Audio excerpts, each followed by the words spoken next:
se mi to úplně netuno a dobrý. Letí.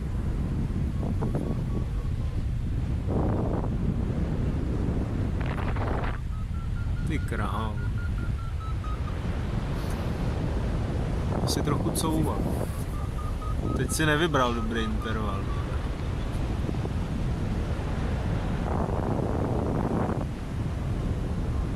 Má tam šlapku, ne, ty vole.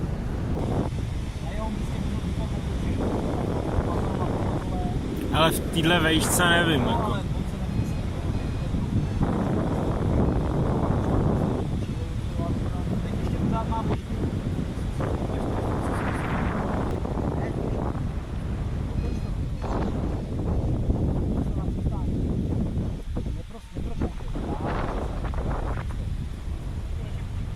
Jo, jděte, no. On takeoff, I realize I forgot to put on sunscreen, which could be a problem in today's sunshine. So right after takeoff, I fly in for a landing. That's the official explanation. In fact, I picked the worst time to take off. The whole time it was blowing 4 to 5 meters per second and gusting 8 to 9. Now it was blowing 6 and gusting 12. After the takeoff I shot up like a rocket and didn't get in front of the edge at all. Plus I turned left where it blows a lot backwards and not much up. I wasn't even at full speed system there, so when I noticed I had over 100 feet of altitude above the takeoff, I turned around for the landing.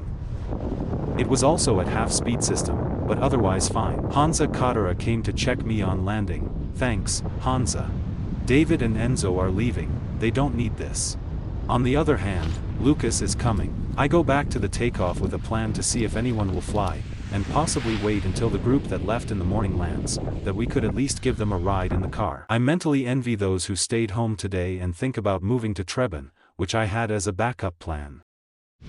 At the start, however, things get a bit more relaxed, conditions seem calmer and I find out from the probe that I really did take off in the worst of it.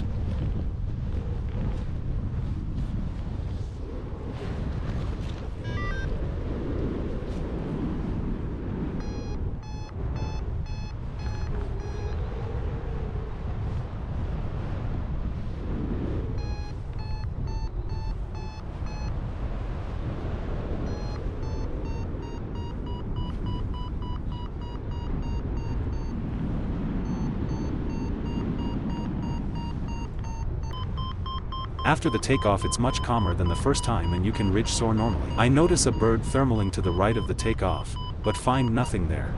However, after a while I go back there and there is something there. Thanks to Saturday's practice I'm pretty good at thermaling, but not all the way below the cloud base. With a fairly low altitude of 1,100 meters above sea level, I have no choice but to fly away, as I have no chance to get back.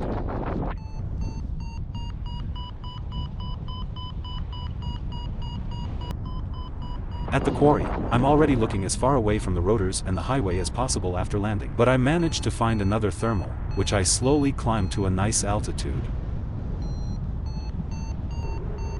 The rest of the flight is a bit of a blur to be honest, but it was a ride. I managed to mostly stay above 1,000 meters where conditions were similar to any other day. Only the thermal went up much more perpendicular than would be consistent with the wind strength. After all, thermals do work well against the wind.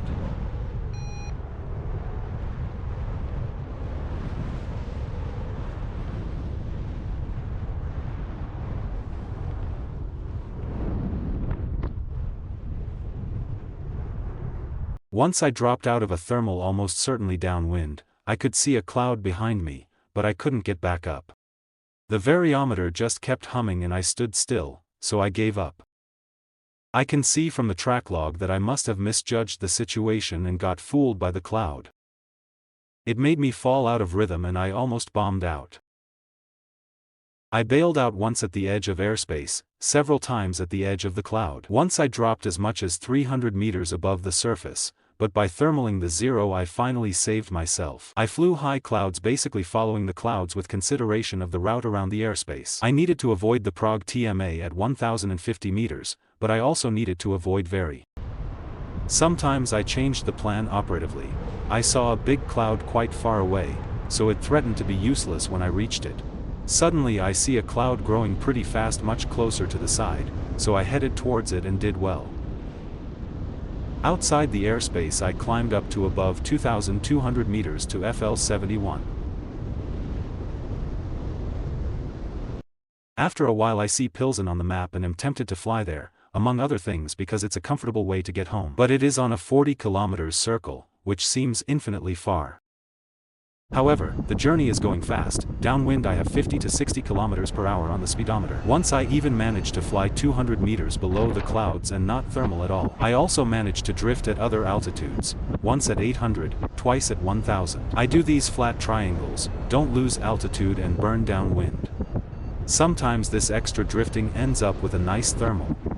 Hansa Katara writes me, let me know. On the crossing between the clouds I answer him that I'm still flying and to be so kind and give me a lift to Prague. It is getting late, the clouds are decreasing and Pilsen is in sight. Late it dawns on me that the forests are advantageous in the evening, slowly releasing the heat they have accumulated during the day. But at least 300 meters above the ground I fly over the forest and smell the beautiful scent of the trees. This is brought about by the 0 to 1 meter per second that carries me a little further. But I don't want to bomb out over the forest, so I prefer to leave it and choose a landing place a little bit before Pilsen. The wind has changed direction, I am also quite mentally exhausted, so I prefer to conservatively choose a nearby place that is far from the power lines, the forest, and the road. I've made the mistake of trying to fly as far as possible several times before and I don't want to repeat it. Landing is fine because of this. In Pilsen, I use public transport to get to the train station and from there I take a comfortable train home. Hansa will take my car from Čerťák, thanks. The flight and the result is nice, but the beginning was on the edge of risk. On Saturday at Keblis 2, I think I am missing some flap that would not let me take unnecessary risks. Everything seems fine and easy to me, I'm too much of an optimist. I will try to calm down a bit, because the line between success and failure is too thin. I certainly don't want to set an example.